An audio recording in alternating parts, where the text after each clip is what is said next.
Welcome to news super. আপনাদের প্রত্যেকের সঙ্গে আমি তানিয়া। ইতিমধ্যে নৈহাটি তৃণমূল কর্মী অন্যতম সন্তোষ যাদব হত্যাকাণ্ড মামলায় মোট 4 জনকে গ্রেপ্তার করল পুলিশ। এর আগে আমরা দেখেছি ইতিমধ্যে রঞ্জিত সাউ এবং অক্ষয় গড় নামে দুজনকে গ্রেপ্তার করে ব্যারাকপুর আদালতে পাঠানো হয়েছিল পুলিশ দলের পক্ষ থেকে। গত পরশু রাতে উত্তরপ্রদেশের বালিয়া জেলার সিকান্দারপুর থানা এলাকায় স্থানীয় পুলিশ এবং ব্যারাকপুর পুলিশ গভীর রাতে যৌথভাবে অভিযান চালিয়ে গ্রেপ্তার করেছে উপেন দাস ওরফে উপেন তাঁতি ও রাজেশ সাউয়ের ছেলে আকাশ সাউকে। গতকাল আসামিদের বালিয়া জেলার মহামান্য চিফ জুডিশিয়াল ম্যাজিস্ট্রেটের আদালতে তোলা হলে আদালত 4 দিনের ট্রানজিট রিমান্ড মঞ্জুর করেছেন। আজ আসামিদের ইতিমধ্যে ব্যারাকপুর আদালতে পাঠানো হবে। উপেন, আকাশ, অক্ষয় ও রঞ্জিতকে নিয়ে নৈহাটি থানার সন্তোষ যাদব খুনের মামলায় আজ পর্যন্ত মোট 4 জন আসামিকে গ্রেপ্তার করা হয়েছে।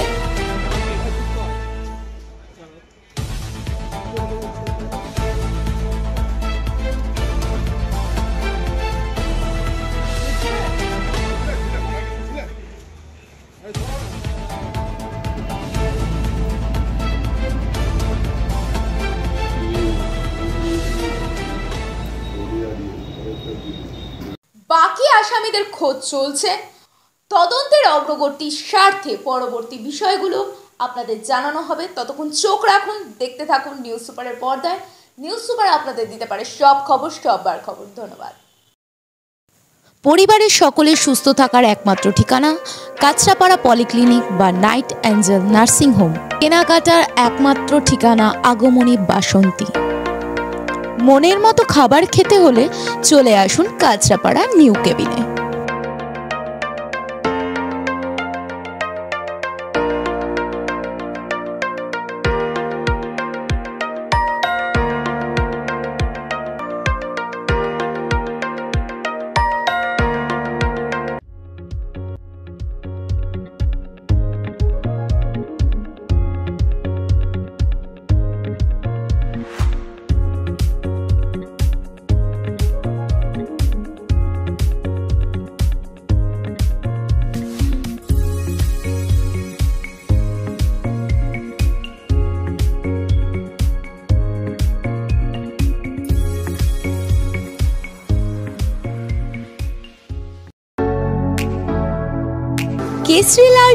কেশরী লাইট হাউস এবং কেশরী লাইট হাউস নিজেদের রান্নাঘরকে আরো অত্যাধুনিকভাবে সাজাতে সমস্ত কিছু পেতে চলে আসুন নৈহাটি গৌরীপুর চৌমাথা বাজার কেশরী লাইট হাউস।